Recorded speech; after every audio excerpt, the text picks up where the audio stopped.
fans, and coaches of the All-Star Showdown League. It's your boy, Susie, back at it with another transactions video. Creativity, so I don't have a cool intro for you guys today, so I apologize. But I am joined by Hutch0322. Shout out to the YouTube channel. Hello guys, almost forgot this week, but we're here. But better late than never. So we're going to go over our moves in week 4 in the ASL this week. We had quite a few moves occur this week, and we're excited to go through all of them. We're going to try to be a little bit faster than normal, but we're going to make sure we touch on everything and keep you all informed on the current state of the rosters in the ASL. Okay, so the first move we have is a simple Z move captain switch, which does require a transaction. So the coach of the Houston Hoopas, AZ, decided to change his Z move user from none other than Tapu Bulu. And I think his main intention was just to give him one like Latias more versatility. And if you give something that's already this jack of all trades more versatility, it makes it a harder prep and just makes his team a lot better in general. So I like the move a lot. I don't think Bulu was as good as Z captain, and a hard-hitting psychic Z move was always nice. Yeah, so we'll go ahead and read off AZ's reasoning. He said, I just felt as if Lottie would use the Z move more and better, although Bulu is a good one. Lottie just has more of an open field to use Z moves, and for these past weeks, Bulu hasn't used a Z move, and in prep, we always see that Z Lottie would do better. It's really just more often that than not Lottie would win the game with a Z move rather than Bulu being out on my team during prep with another item. So yeah. So basically he's just saying that every time that he goes down to prep, it's just like Latias is going to be a better Z user. And don't get me wrong, Z move Bulu is fantastic, but Z move Latias is really good too. And Z move Bulu is just for wall breaking. In my opinion, you run like Fitinium Z or just Grassium Z and just nuke something. And basically, for the most part, Latias, it makes it a better like Calm Minesweeper because then you can run like Icium Z if you're trying to get through like some grass type or something. Electrium Z if you're trying to get through a flying type, or just trying to nuke something. It's more versatile with Lottie, because like he was saying, he could just win the game with a Z Lottie if he gets through one thing after setting up like a Calm Mind or something. So it just makes sense just because he's likely going to be able to use it more on the Latias. Great analysis, like always. So our next move is a move from the coach of the Hartford Whalers, TCP, and he decided to drop Fundy for Rotom Wash. This gives his team a lot more bulk and makes his team more balanced, which seems to be his favorite type of play. So I think this is a very smart move as it builds to his strengths, which is balanced play, as we've seen him. His best performance this year was with balance and his play style very well. And at the same time, he's keeping the electric typing while adding a second water type, which allows Primarina to not have to be bulky in certain weeks. So I'm a big fan of this move personally. Yeah, this move makes a lot of sense. He didn't actually provide any reasoning, but I'll go ahead and elaborate on what I think. Thunderstarian is a fantastic mon, but honestly, he doesn't need it with the amount of offense on his team. Now he has a little bit of lacking in the special offensive side of things, because now his main wall breakers are Infernape, Zygarde, and Mega Beedrill, which I'll predominantly like to be. Specs on. Specs Infernape hits hard, but I mean, Specs for Marina is also a thing, but I Sort of just wash. Specs Rotom Wash is good too. That's a fair point. I think what he's trying to do here is just protect his Zygarde a little bit more. Because I remember when I played him, he played his Zygarde like a do or die play, where he was like, I just have to kill this thing, otherwise I would lose it anyways, because he just doesn't have enough protection for it. And Rotom has somewhat reliable healing. Pain Split's not the best True. healing, but it can heal up a little bit. It's better pivoting in my opinion, because slow Volt Switch is really good, because then you can get in these very frail but very offensive threats. So I definitely like the move overall. Plus, giving him another defogger is not a bad thing at all.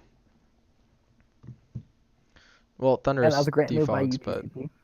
yeah, Rotom You're not defogs gonna better. bring defog in a fucking Thunderous. You're not bringing it. If you do that, you should just stop playing Mons. Like that's a rocker move right there. I'm sorry. Okay, next move. Oh my god. What references? Okay, so our next move we're going to go over is a two-part move. So we're going to just touch on this first one really fast.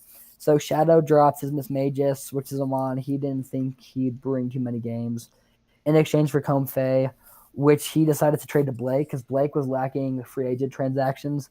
So he decided to trade this Comfey for Hitmontop.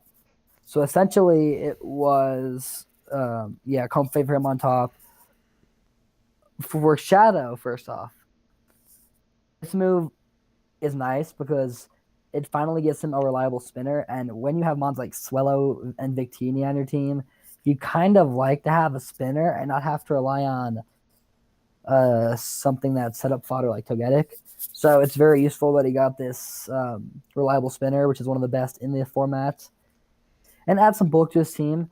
So I really like the move for Static, but I'm a maybe a bigger fan for Blake.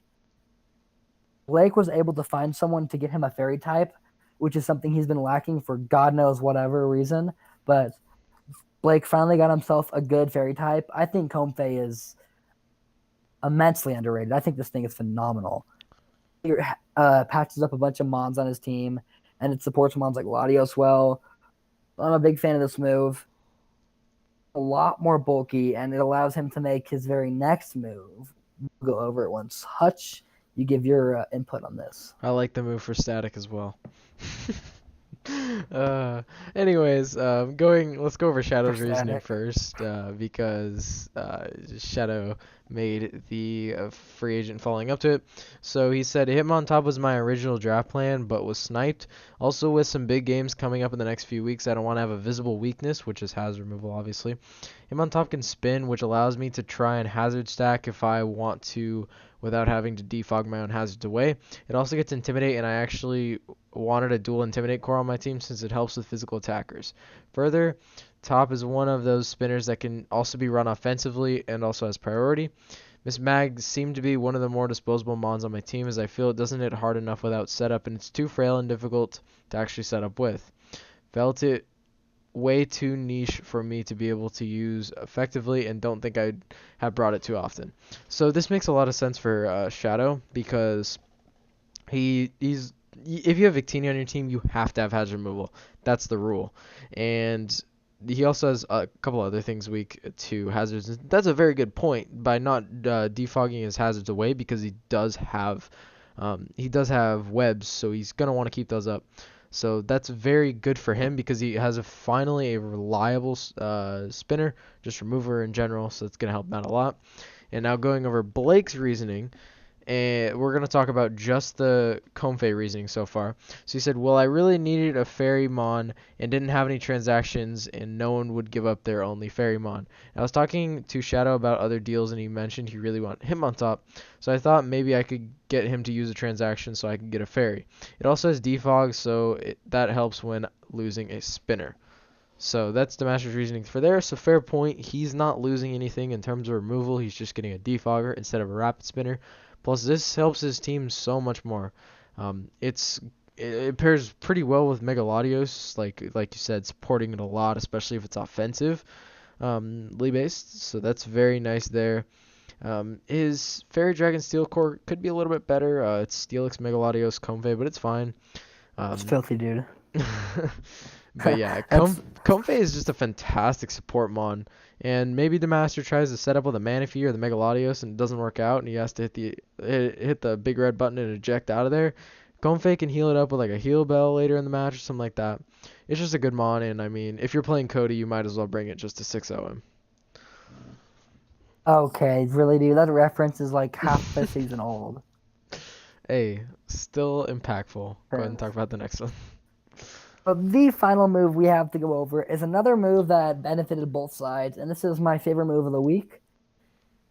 Teams needed to make a move soon, and I think it made both of their rosters a lot better. The move was Porygon Z from the Phoenix Flygons and Keister to Demaster's team, the Numels, in exchange for Umbreon. This gives him an offensive threat, which he really, really likes because I mean, if you look up and down his tier A and his tier B, every mon there can hit really hard, and even Comfey can hit hard. Slap a specs on that boy. You want some calcs. But that tier A and tier B hits devastatingly hard. And you add Porygon Z, one of the best wall breakers in the format. Yes, I did say that. That is a scary to build for. It's not been the greatest season for Blake so far, but this is a very good move for him, and this definitely makes his team a lot harder, at least on paper. All right, His team. so No, shut up. I talk first. Now going to Keith's team. Told me multiple times that Porygon Z was the one thing he wasn't going to trade.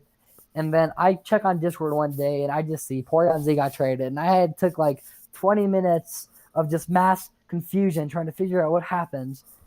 And then I realized that it was a good move because Porygon Z has been used so well by Keister this year. Adding Umbreon makes his best mon in his team, Jirachi, just that much more threatening while not forcing it to run a wish anymore now that Umbreon can wish pass. And Hutch right here, he started prepping for Keister, and he can tell you alone how much harder it is to prep for Team. We'll on it now. it is So great definitely move from annoying. both of you guys. Those are great moves, and you guys are definitely going to be trending upwards thanks to those moves. All right, so to start off with the Masters reasoning, because I'm already on it. So he says, I wanted PZ because it hit hella hard, and Keister kept asking for Umbreon, so I traded him Umbreon for PZ. I tried to squeeze more out of him, but he wouldn't budge, so I just settled for PZ for Umbreon. The main reason I did it, though, is because I want to have a less passive team. Very fair point, like you said. His tier A and B hits tremendously hard, and there are not many things that want to swap into an adaptability tri-attack, and if they do want to swap in, good luck taking an HP fighting or a Shadow Ball. It's fantastic. It doesn't need Z conversion to just hit so hard, and yes, it does make the Masters team less passive. And his team is really good at not being passive. It's a very, very good hyper offensive team because he has walls, like quote unquote walls, in Shaman, Rotom Heat, Comfey, and Steelix, which all of them can be very offensive and very defensive. Depending on how he brings it, they're good pivots, so that's awesome for him. It really helps him out a lot. Plus, Umbreon was honestly holding his team back, I think, because it makes him really prone to Toxic, because that's how you want to chip it down. And then going into Keister's reasoning, let me go ahead and open up the PM with him.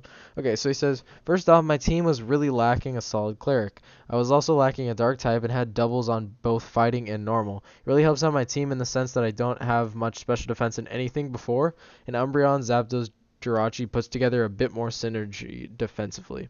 So fair point, he didn't have a dark type, which you need a dark type. I've had a team without a dark type. It is I'm not kidding. fun. Ghost types absolutely run through you. And he gets this. It gives him Wish, which is really, really helpful. Takes a lot of pressure off the Jirachi. You can get into the Zapdos a little bit more freely now, or just get into an offensive Jirachi. Just Wish Pass is generally good to have.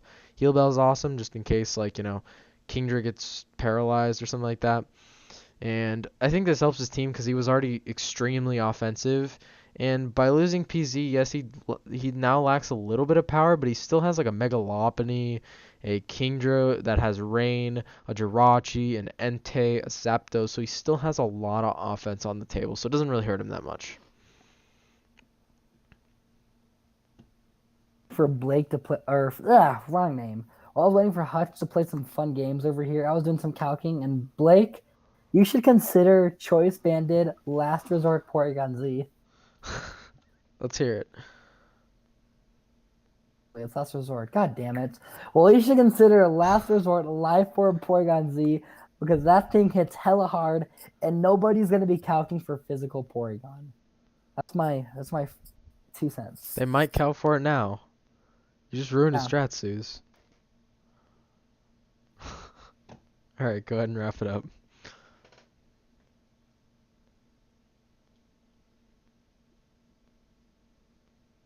Suze, your audio. Rejoin the call. We're experiencing technical difficulties. Read my Discord. Read my Discord really Okay. fast. I can't wrap it up. Alright. Gotta Susie is go. busy. So thank you guys all for watching. And we will see you guys in the next video. The next video will be weekly recap coming out. today, probably, if I record it on time. So thank you guys all for watching. See you guys in the next one. Goodbye.